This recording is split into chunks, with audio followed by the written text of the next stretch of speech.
Hi guys, ನಮಸ್ತೆ. Welcome back to my YouTube channel. ಈ ಒಂದು ವ್ಲಾಗ್ ಸಂಕ್ರಾಂತಿ ಹಬ್ಬದಾಗಿರುತ್ತೆ. ಸೊ ಆ ವ್ಲಾಗ್ನ ಸ್ಟಾರ್ಟ್ ಮಾಡೋದಕ್ಕೂ ಮುಂಚೆ ನಾನು ಒಂದು ಈಶ್ವರನ ಒಂದು ಸ್ಟ್ಯಾಚುನ ತರಿಸಿದ್ದೆ ಮೀಶೋಯಿಂದ. ಅದನ್ನು ಓಪನ್ ಮಾಡ್ತಾಯಿದ್ದೀನಿ. ಅದ್ರ ಮುಖಾಂತರನೇ ಈ ವಿಡಿಯೋನ ಸ್ಟಾರ್ಟ್ ಮಾಡೋಣ ಅಂತ ಅನ್ನಿಸ್ತು ನನಗೆ ಯಾಕೋ.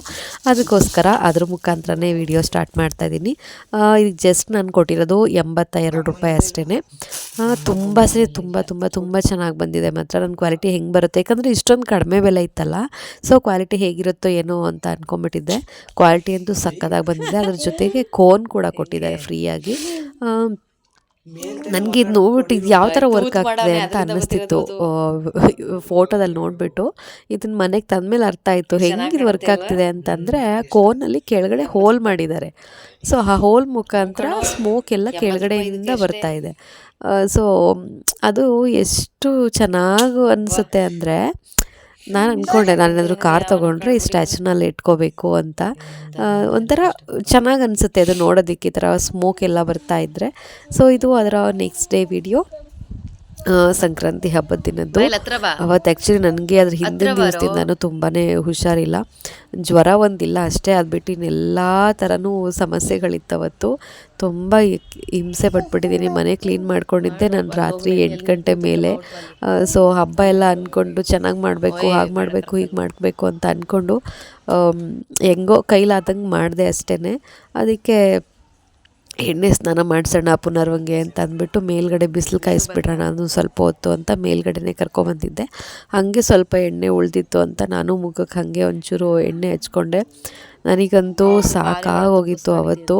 ಹಬ್ಬನೂ ಬೇಡ ಏನೂ ಬೇಡ ಅಂತ. ಬಟ್ ಹೆಂಗೋ ಟ್ಯಾಬ್ಲೆಟ್ ತೊಗೊಂಡು ಇಂಜೆಕ್ಷನ್ ಹಾಕ್ಸಿದ್ರೂ ಕಡಿಮೆ ಆಗ್ತಿಲ್ಲ. ಫುಲ್ಲು ಜಾಯಿಂಟ್ ಪೈನು, ತಲೆನೋವು, ನೆಗಡಿ ಸ್ಟಾರ್ಟ್ ಆಗಿಬಿಟ್ಟಿತ್ತು. ಇಂಜೆಕ್ಷನ್ 2 ದಿವಸ ಇಂಜೆಕ್ಷನ್ ಹಾಕ್ಸ್ಕೊಂಬಂದಿದ್ದೀನಿ, ಯಾವುದಕ್ಕೂ ಬಗ್ತಾನೇ ಇಲ್ಲ.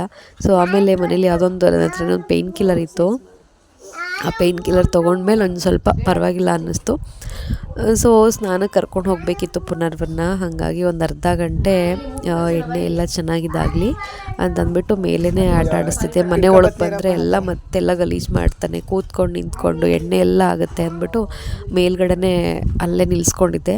ಅಲ್ಲಿ ಆಪೋಸಿಟ್ ಎದುರುಗಡೆ ಹುಡುಗರು ಪಾರಿವಾಳ ಹಿಡಿತಾಯಿದ್ರು. ಅದನ್ನು ನೋಡ್ಕೊಂಡು ಹೆಂಗೋ ಒಂದಷ್ಟೊತ್ತು ಟೈಮ್ ಪಾಸ್ ಮಾಡ್ದೆ. ಇವಾಗೆಲ್ಲ ಇವನಿಗೆ ಸ್ವಲ್ಪ ಎಣ್ಣೆ ಹಚ್ಚೋದು ಈ ಥರದ್ದೆಲ್ಲ ಮಾಡೋದು ಸ್ವಲ್ಪ ಕಷ್ಟ. ಮುಂಚೆ ಅಂದರೆ ಸುಮ್ಮನೆ ಮಾಡಿಸ್ಕೊಳ್ಳೋನು. ಇವಾಗ ಬೆಳೀತಾ ದೊಡ್ಡವನಾಗ್ತಿದ್ದಾನೆ. ಚೇಷ್ಟೆಗಳು ಜಾಸ್ತಿ, ಹಠಗಳು ಜಾಸ್ತಿ, ತುಂಬ ಕಾಡಿಸ್ತಾನೆ ಒಂದೊಂದು ಸಲ ಈ ಥರದ್ದೆಲ್ಲ ಮಾಡಿಸ್ಕೊಳ್ಳೋದಕ್ಕೆ. ನನಗೆ ಎಷ್ಟಾಗುತ್ತೋ ಅಷ್ಟು ಮಾಡಿದೆ. ನನಗೂ ಅವ್ನು ಹಿಂದಿಂದೆ ಅವತ್ತು ಓಡಾಡೋಕ್ಕೂ ಆಗ್ತಿರ್ಲಿಲ್ಲ. ಹೆಂಗೋ ನಾನು ನಿಂತಿರೋದೇ ಕಷ್ಟ ಅಂತೆಲ್ಲ ಅವ್ನು ಹಿಡ್ಕೊಂಡು ಅದೆಲ್ಲ ಮಾಡೋದು ಸ್ವಲ್ಪ ಕಷ್ಟನೇ ಅಂತಲೇ ಅನ್ನಿಸ್ತಿತ್ತು ಅವತ್ತು.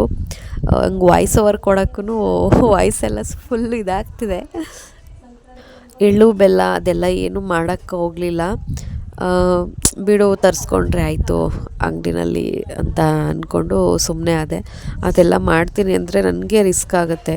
ಪುನರ್ವನ್ನ ಇಟ್ಕೊಂಡು ಅದೆಲ್ಲ ಮಾಡೋದು ಸ್ವಲ್ಪ ಕಷ್ಟ ಆಗುತ್ತೆ. ನಾನು ಮಲಗಿರೋ ಟೈಮಲ್ಲಿ ಅದೆಲ್ಲ ಮಾಡ್ಕೋಬೇಕು. ಸೊ ಸುಮ್ಮನೆ ಯಾಕೆ ರಿಸ್ಕ್ ತೊಗೋಬೇಕು ಅಂತ ಅನ್ನಿಸ್ತು. ಹಾಗಾಗಿ ನನ್ನ ಮನೇಲಿ ಅದೆಲ್ಲ ಏನೂ ಮಾಡೋಕ್ಕೆ ಹೋಗಲಿಲ್ಲ. ಅಂಗಡಿನಲ್ಲೇ ಒಂದು ಪ್ಯಾಕೆಟು ತರಿಸ್ಕೊಂಬಿಟ್ಟೆ. ಸೊ ಆಮೇಲಿಂದ ಅವನಿಗೂ ಎಲ್ಲ ಸ್ನಾನ ಮಾಡಿಸಿ ನಾನೆಲ್ಲ ಸ್ನಾನ ಮಾಡಿ ಅಡುಗೆ ಎಲ್ಲ ಮಾಡಿ ಮುಗಿಸ್ದೆ. ಬೇರೆ ದಿವಸ ಎಲ್ಲ ತಿಂಡಿ ಮಾಡಿ ಅಡುಗೆ ಮಾಡೋ ತನಕ ಎಷ್ಟು ಟೈಮ್ ತೊಗೊಳುತ್ತೆ ಗೊತ್ತಾ, ತುಂಬಾ ಟೈಮ್ ತೊಗೊಂಬಿಡುತ್ತೆ. ಬಟ್ ಹಬ್ಬದ ದಿನಗಳೆಲ್ಲ ಹೆಂಗಾಗುತ್ತೆ ಅಂತಲೇ ನನಗೆ ಆಶ್ಚರ್ಯ ಆಯಿತು. ಬರೀ 1.5 ಗಂಟೆ ಅಷ್ಟೇ ನಾನು ಟೈಮ್ ತೊಗೊಂಡಿರೋದು. ಬೆಳಿಗ್ಗೆ ತಿಂಡಿ ಉಪ್ಪಿಟ್ಟು ಮಾಡ್ದಾಯ್ತಾ, ಉಪ್ಪಿಟ್ಟು ಮಾಡಿಬಿಟ್ಟು ಇದೆಲ್ಲ ತಿಂಡಿ ಮಾಡಿ ಮುಗಿಸೋದಕ್ಕೆ ಬರೀ 1.5-1.75 ಗಂಟೆ ಟೈಮ್ ತೊಗೊಂಡಿದ್ದೀನಿ ಅಷ್ಟೇ. ಅಷ್ಟು ಬೇಗ ಆಗ್ಬಿಟ್ಟಿದೆ.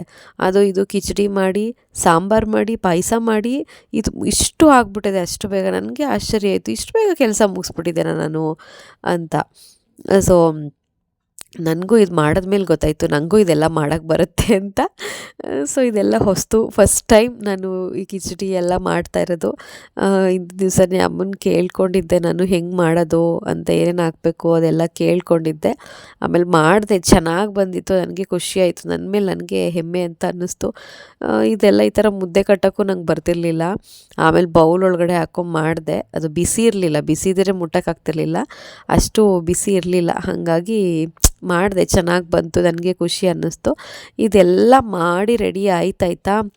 ಆಮೇಲೆ ಮಣಿ ಎಲ್ಲಾದರೂ ಆಚೆ ಹೋಗಿ ಬರೋಣ, ಇಲ್ಲಿ ಅಮೃತಪುರ ಇದೆ ಪಕ್ಕದಲ್ಲೇ, ಅಲ್ಲಿಗೆ ಹೋಗಿ ಬರೋಣ ಅಂತ ಹೇಳ್ದ.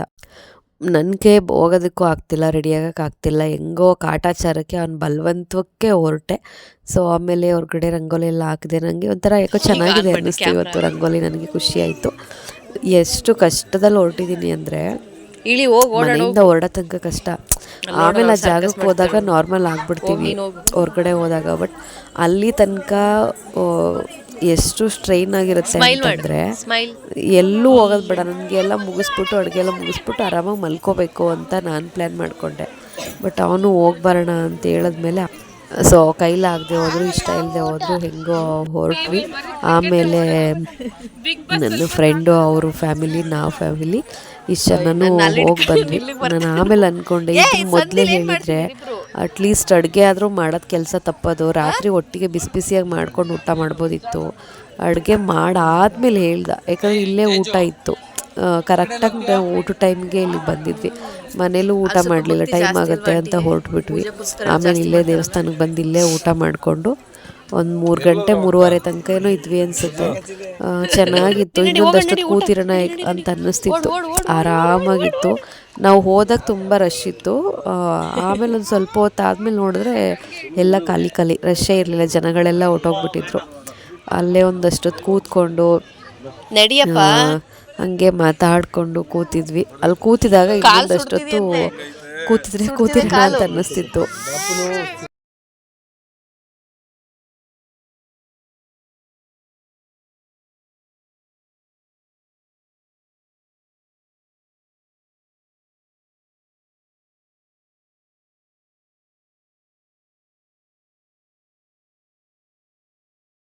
ಇಲ್ಲಿ ಸಂಕ್ರಾಂತಿದು ಏನು ಸ್ಪೆಷಲ್ ಅಂದರೆ, ಈ ಅಮೃತೇಶ್ವರ ಟೆಂಪಲಲ್ಲಿ ಸೂರ್ಯನ ಕಿರಣ ಡೈರೆಕ್ಟಾಗಿ ಶಿವಲಿಂಗದ ಮೇಲೆ ಬೀಳುತ್ತೆ ಅಂತ.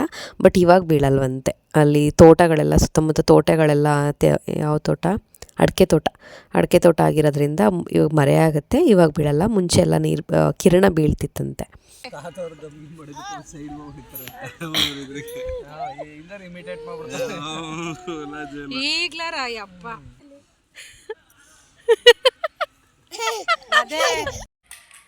ತಿನ್ಬಾರ್ದು,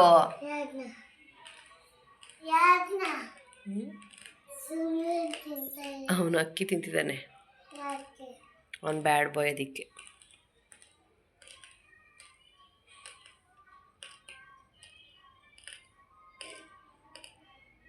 ಕೊಡಪ್ಪ,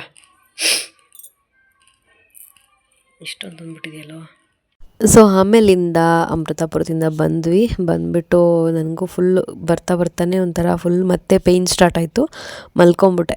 ಅವನು ಪರವಾಗಿಲ್ಲ ಸದ್ಯ, ನನ್ನ ಪುಣ್ಯಕ್ಕೆ ಅವನು 1 ಅವರ್ ಮಲಗಿದ್ದ. ನನಗೆ ಆಮೇಲೆ ಸಡನ್ನಾಗಿ 5:30ಗೆ ಎಚ್ಚರ ಆಯಿತು. ನಮ್ಮಮ್ಮ ಕಾಲ್ ಮಾಡಿದ್ದಾರೆ, ನನಗೂ ವೈಬ್ರೇಟಲ್ಲಿ ಇಟ್ಟಿದ್ದೆ, ಕಾಲ್ ಮಾಡಿದ್ದಾರೆ, ಎಚ್ಚರ ಆಗಿಬಿಡ್ತು. ಅಯ್ಯೋ ಏನೂ ಮಾಡಲೇ ಇಲ್ವಲ್ಲಪ್ಪ ಇವನಿಗೆ ಅಂದ್ಬಿಟ್ಟು ಬಲವಂತವಾಗಿ ಕಣ್ಬಿಡೋಕ್ಕಾಗ್ತಿಲ್ಲ ಅಂದ್ರೂ ಬಲವಂತವಾಗಿ ಕಣ್ಬಿಟ್ಟು ಎಚ್ಚರ ಮಾಡಿಕೊಂಡು ಎಲ್ಲ ರೆಡಿ ಮಾಡಿಬಿಟ್ಟು ಆಮೇಲೆ ಪುನರ್ವನ್ನ ಎಬ್ಬಿಸ್ಬಿಟ್ಟು ಸಿಂಪಲ್ಲಾಗಿ ಮಾಡಿ ಮುಗಿಸ್ದೆ. ಹೋದ್ಸಲ ಎಲ್ಲ ಚೆನ್ನಾಗಿ ಮಾಡಿದ್ದೆ, ಇದಕ್ಕಿನ್ನ ಬ್ಯಾಕ್ಗ್ರೌಂಡ್ ಎಲ್ಲ ಮಾಡಿ.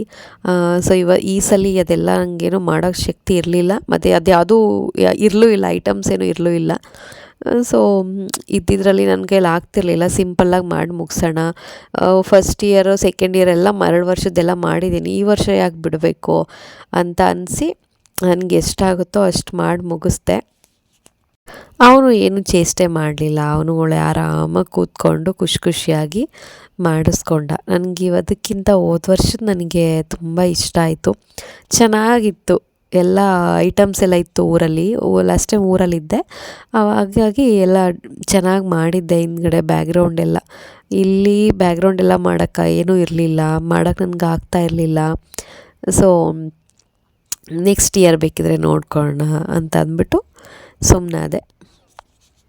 ನಾವು ಆ್ಯಕ್ಚುಲಿ ಇದೆಲ್ಲ ಮಕ್ಳಿಗೆ ಮಾಡಿದ್ರೆ ಇದರ 2 ಏನು ಗೊತ್ತಾ, ಒಂದು ನಮ್ಮ ಖುಷಿಗೋಸ್ಕರ ಆಯಿತಾ, ಒಂದು ಮೆಮೊರಿಗೋಸ್ಕರ, ಮಕ್ಕಳಿಗೆ ಚಿಕ್ಕವರಿದ್ದಾಗ ಹಿಂಗೆ ಮಾಡಿದ್ವಿ ಅನ್ನೋ ನಮಗೂ ಒಂದು ಖುಷಿ ಇರುತ್ತೆ, ಒಂದು ಫೋಟೋಸ್ ಎಲ್ಲ ಮೆಮೊರಿಗೆ ಅಂತ ಇರುತ್ತೆ, ಅದೊಂದಾದರೆ. ಇನ್ನೊಂದು ಕಡೆ ನೆಕ್ಸ್ಟ್ ಜನ್ರೇಷನಿಗೆ ಇದು ಗೊತ್ತಾಗಬೇಕು, ಇದೆಲ್ಲ ಈ ಥರ ಎಲ್ಲ ಇಂಥ ಹಬ್ಬಕ್ಕೆ ಹೀಗೆಲ್ಲ ಮಾಡ್ತಾರೆ ಅನ್ನೋದು ಮಕ್ಳಿಗೆ ಗೊತ್ತಾಗಬೇಕು ಅಂದರೆ ನಾವು ಇದೆಲ್ಲ ಮನೇಲಿ ಸೆಲೆಬ್ರೇಟ್ ಮಾಡಬೇಕು. ಆವಾಗಲೇ ಅದು ಮಕ್ಳಿಗೆ ಗೊತ್ತಾಗೋದು. ಇಲ್ಲ ಅಂದರೆ ಅವ್ರಿಗೂ ಏನೂ ಗೊತ್ತಾಗಲ್ಲ. ನಮ್ಮ ಜನ್ರೇಷನ್ಗೆ ಎಲ್ಲ ಸ್ಟಾಪ್ ಆಗಿಬಿಡುತ್ತೆ ಅಷ್ಟೇ. ಆಮೇಲೆ ಎಲ್ಲ ಮಾಡಿ ಮುಗಿಸಿದ್ಮೇಲೆ ಕೊನೆಯಲ್ಲಿ ಒಂದಷ್ಟು ಫೋಟೋ ತೆಗಿಯೋಣ ಅಂತ ಫೋಟೋಸ್ ತೆಗಿತಿದ್ದೆ. ಫೋಟೋಸ್ ತೆಗಿಸ್ಕೊಳಕ್ಕೆ ಮಾತ್ರ ಕಾಟ ಕೊಡ್ತಾನೆ, ಸರಿಯಾಗಿ ಕಾಟ ಕೊಡ್ತಾನೆ ಮಾತ್ರ. ಹೇಳ್ದಂಗೆ ಕೇಳಲ್ಲ ಗೊತ್ತಾ, ಒಂಚೂರು ಸ್ಮೈಲ್ ಮಾಡಲ್ಲ. ಸ್ಮೈಲ್ ಮಾಡೋ ಅಂದರೆ ಭಯಂಕರವಾಗಿ ಮಾಡ್ತಾನೆ, ಅಂದ್ಬಿಡ್ತಾನೆ. ಸೊ ಏನೋ ಹೇಳ್ಕೊಟ್ರೆ ಇನ್ನೊಂದೇನೋ ಮಾಡ್ತಾನೆ. ಹಿಂಗೆ ಸ್ವಲ್ಪ ಚೇಷ್ಟೆಗಳೆಲ್ಲ ಜಾಸ್ತಿ ಆಗಿಬಿಟ್ಟಿದೆ ಇವಾಗ. ಆಮೇಲೆ ಅಂದ್ಕೊಂಡೆ ನಾನು ನನ್ನ ಮಗನ ಜೊತೆ ಒಂದು ಫೋಟೋನು ತೊಗೊಳ್ಳೇ ಇಲ್ವಲ್ಲ ಅಂತ. ಹೋದ್ಸಲಿ ಚೆನ್ನಾಗಿ ಬಂದಿತ್ತು ಫೋಟೋಸ್ ಮಾತ್ರ.